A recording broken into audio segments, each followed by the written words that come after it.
The biggest thing you gave me was time. I've always been a proponent of do the job, do it well. When you're a family, everyone in the family has to be treated with respect. Coach Wooden, it always started with relationships. It always started with coaching people's hearts. I want to know who you really are, right? You can put whatever you want on paper, but that doesn't really matter. His teachers, they meet the learner wherever he is. They don't care what you know. They won't. So they know how much you care. Be aggressive. That's win. Here we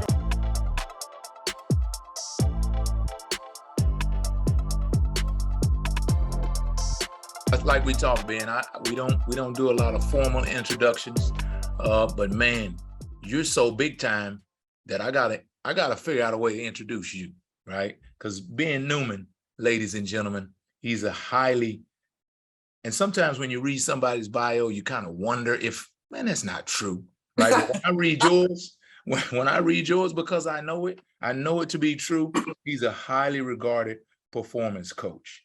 That's not his bio. That's what I say, right? And then he's an international speaker. He's an author. I mean, I'm talking damn, a big time author, right? Wall Street Journal, USA Today bestseller. That's big time, Ben, right? Just for me to even, right, have hugged you once before, that's big time. Oh. And I'm gonna get your autograph a little later today. But man, welcome, Ben. I couldn't be more proud, more happy to have my friend on the show. So thanks for joining us. Well, Van, I appreciate the opportunity to be with you and all your listeners, and I appreciate you mentioning those things. But man, it's the relationships, it's the hugs, it's being on the sideline together, it's being in training camps together, it's being in difficult conversations with young men, trying to help them be the best that they can be. That has nothing to do with wins and losses. That makes me appreciate my relationship with you. And let me just mention this real quick. This is an iron sharpens iron relationship. So you can try to convince the people all you want, what you want to say, but I learn from you. I love watching you coach. I love watching you lead. And I'm thrilled to be with you on your show. Well, man, we can go on and on, Ben. Because we do that sometimes. We just go on and on. Ben, I love you. No, I love you. Right. But let's jump into it, man. Talk to us about your journey, right? Your journey to becoming one of the world's greatest performance coaches. How did it all come about? Well, I had to go through a lot of trials, tribulations, times where I got knocked down. And just what I alluded to, those tough conversations we've had with young men to help them really choose to get back up off that mat of life one more time, recognizing that we know, because of what we've been through in our time doing this, your best is right in front of you, but you have to choose to continue to fight. And so I was really blessed as I faced challenge and adversity through different phases of my life. And I still face so much challenge and adversity today, that I've had mentors, I've had coaches who were there to pick me up off the mat of life. And I'll share this with you. One of the characters in the books that I write, his name is Coach Todd Edwards. And that's named after Todd Basler and Edward Johnson, my two high school basketball coaches.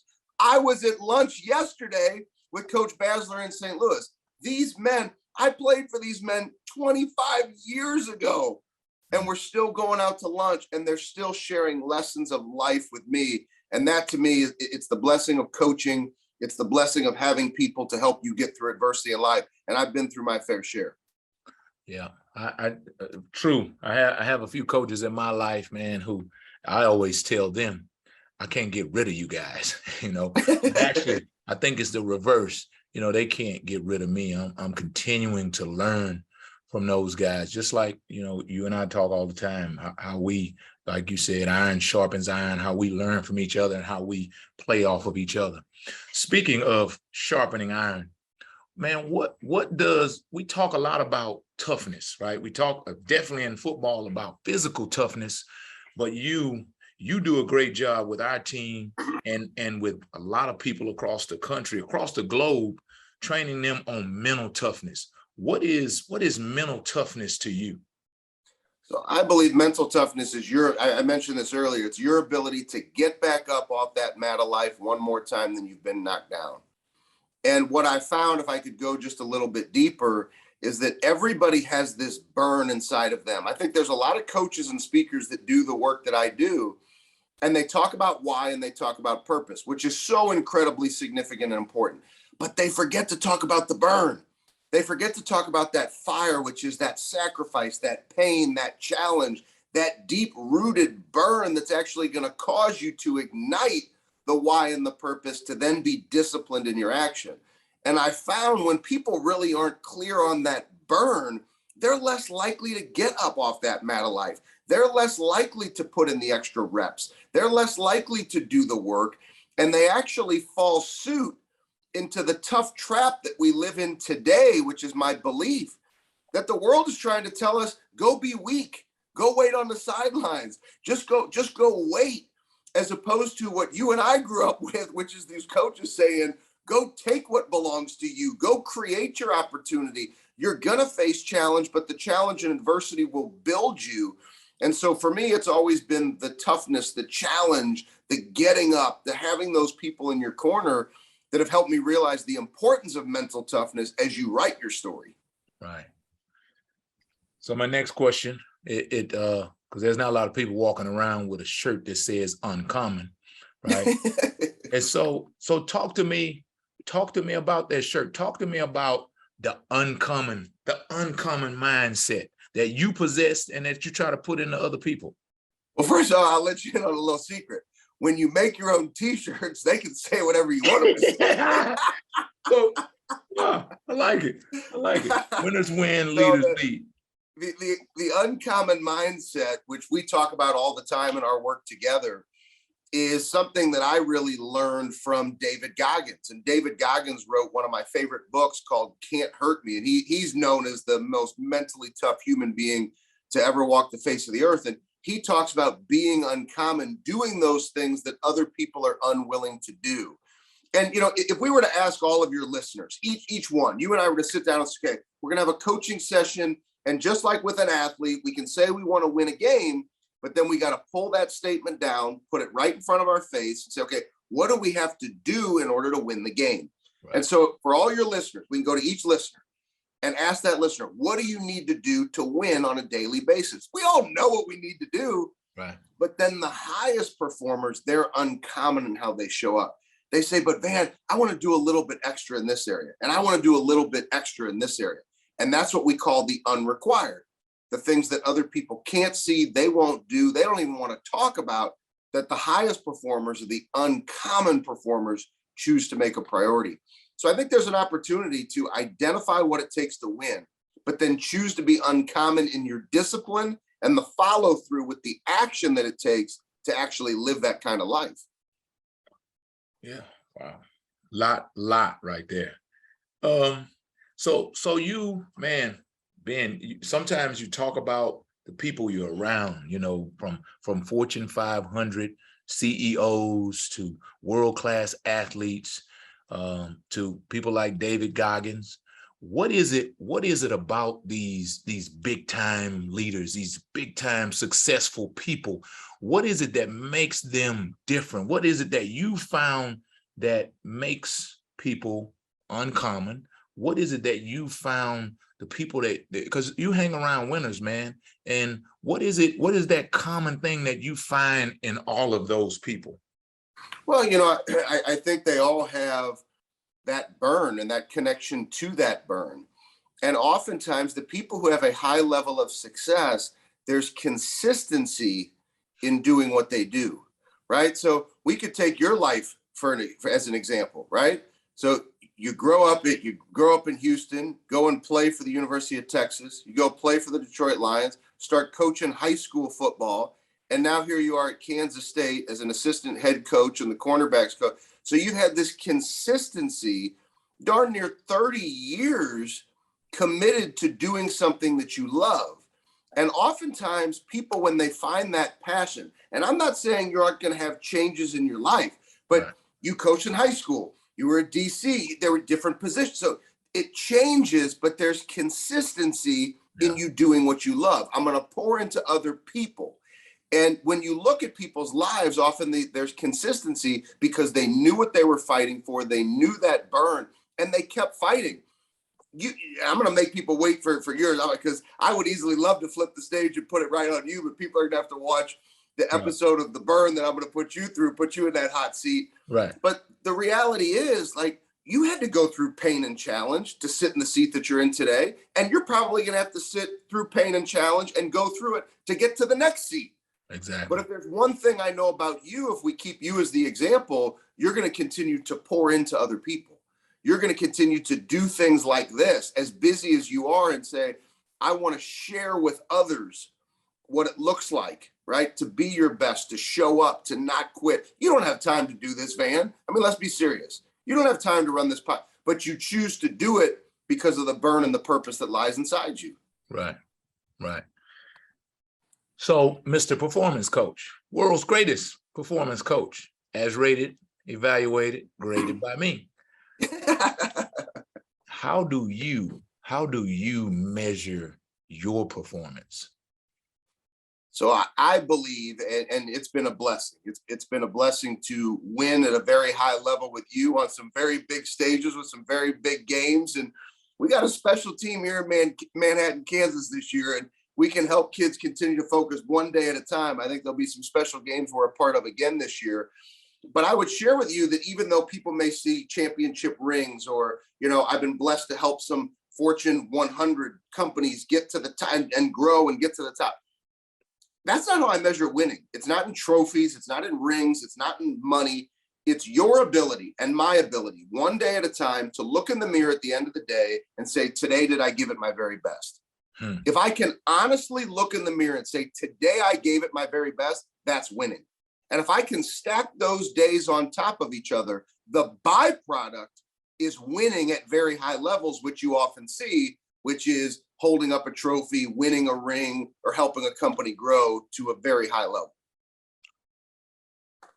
You kind of answered this next one, but I'm going to ask you anyway, right? Because as a coach, what happens for me is I get player X, right? This dude walks in and he just can't get it, right? He just can't get it. And we practice and we watch it on video and we practice it again, and he messes it up, and we watch it on video, and he's just not getting it.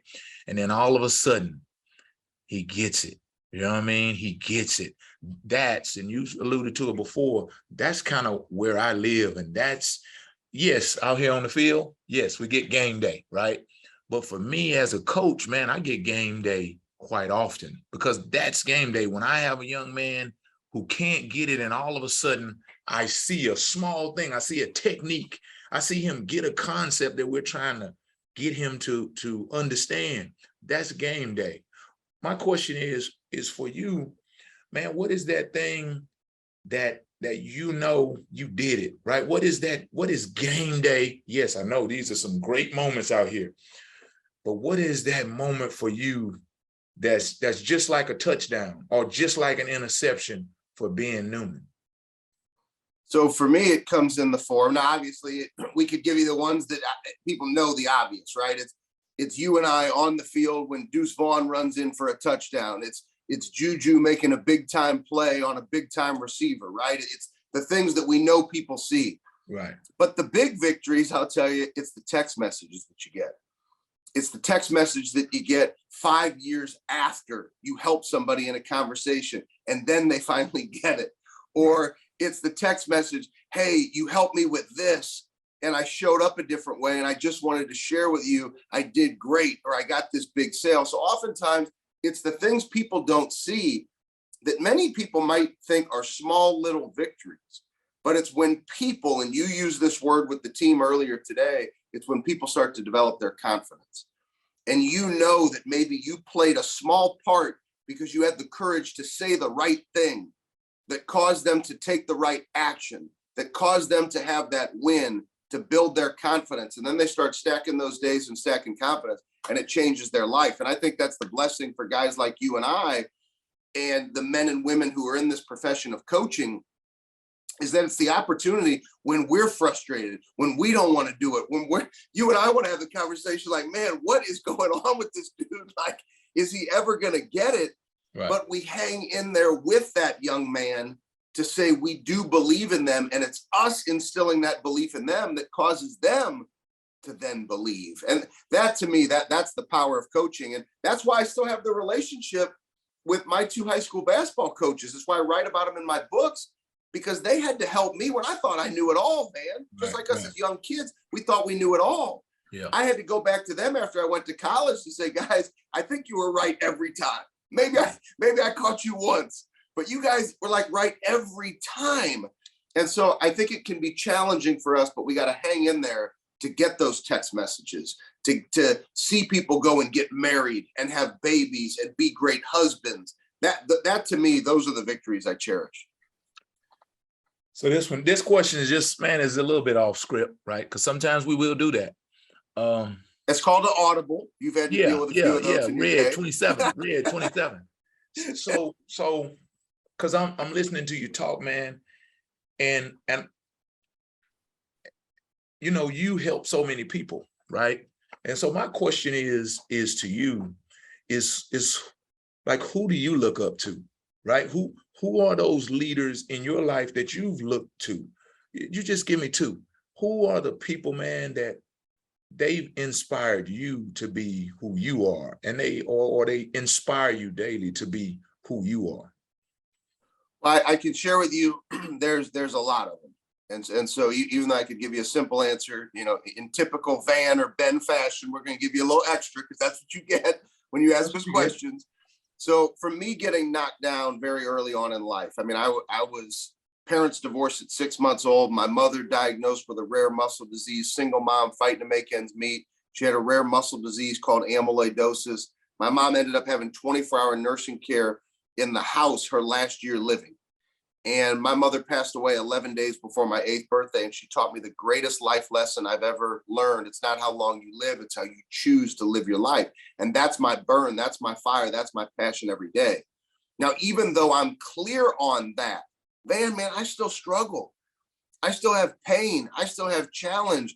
I still am trying to be the best dad I can be. I'm trying to be the best husband I can be. I mess it up all the time, but I'm trying my best. And so for me to give my best, even though this is my line of work, I still have 2 coaches. I still read books every day. I have the mentors like Todd Basler, who I mentioned yesterday, and he actually was here with us when we knocked off Oklahoma when Jalen Hurts was the quarterback, and they were top 5 in the country, and we ended their national championship run, ended his Heisman run, which I worked with Jalen in Alabama. Jalen, you know I love you, but like, you got to strap up sometimes against your brothers. And so it's one of those things where my coach was here. I still look up to him. There's a man by the name of John Gordon. So I can't really give you 2. John Gordon led me to Christ in 2008. And now, I mean, you think my resume is nothing. I mean, makes me feel like I haven't done anything yet. There's John Gordon. That's one of the most famous books ever written, The Energy Bus. And I'm blessed that man led me to Christ. And he's somebody who doesn't tell me I'm great. He identifies the areas where he believes I can get better. And so that's what I crave in life, are the relationships who give it to me real, where people say, man, like, can I give you some feedback? And I'm coachable. Right. And so I still have the coaches. I still have the mentors. I still go back to my old coaches because I feel like we're never finished, man. We can always get better. And I'm just trying to be my best that one day at a time. Right. So you talked about it a minute ago, and you kind of told everybody on earth how old you were, right? I'm not choosing to do that. Right? I'm 27, right? But like, if you could talk to that 20-year-old Ben Newman, right? You could talk to that dude, you could sit him down and have a long talk about things that you know now, right? Lessons that you've learned over the years, places you've been, mistakes you've made. What would you tell young Ben Newman if you could sit with that man today? Man, you know, to go back and talk to my old stubborn Ben, right? I think the most important thing I would probably want to discuss, and it's a Bible verse that I read every single day, which is Galatians 1:10. right? So it took me accepting Christ in order to learn this verse. But Galatians 1:10 is obviously I'm not worried about the approval of people, but of God. If I were worried about other people, I wouldn't be Christ's servant. And I'm just going to give it to you guys real, because that's where Van takes me, because he and I have a real relationship. I've cried with this man. I love this man. I would go to war and fight with this man, which we get to do. But the reason why I had to read that is because when my mother died and my father moved back into the house, nothing was ever good enough for my father. So I live with this double-edged sword in my life. And it's this double-edged sword that nothing is ever good enough. So part of it is a good thing, right? Because it's like, you just keep going. Yeah. But, part of it comes with this tremendous amount of pain, because I always worried, am I good enough? Am I good enough? Am I good enough? Do I have it in me? And man, I don't think you're going to make me emotional tonight, but That's what we do. I've been going through some challenges with my father right now. I mean, right now, people probably up to this point in the interview, until I tell you this, I'm going through one of the top 3 most challenging periods of time in my entire life. And I need Galatians 1:10. I've read that verse every single day since I accepted Christ in February of 2008. It's one of the first verses, because I was always worried, what's somebody else going to think? Am I doing this right? And as a young man, that's what I sought after, right? And sometimes, like, you're looking to do things the wrong way. I was blessed, man. I never got in any trouble, but I ended up doing things the right way. But you think, man, should I go this direction or that direction? Right. But I always had those mentors, man, pull me back here. So I was blessed to have the mentors and coaches, because some of the things, our natural thoughts is we're gonna skip ahead, or we're gonna cheat, or we're gonna do this. Yeah. And I've never believed in any of those things, because I had the right people in my life. But I wish I would have known that sooner. And even today, I still struggle with it. I'm way better because I understand it and I read that verse every day. But man, there's been so much pain that I've dealt with, because I was always worried about what somebody else was going to think.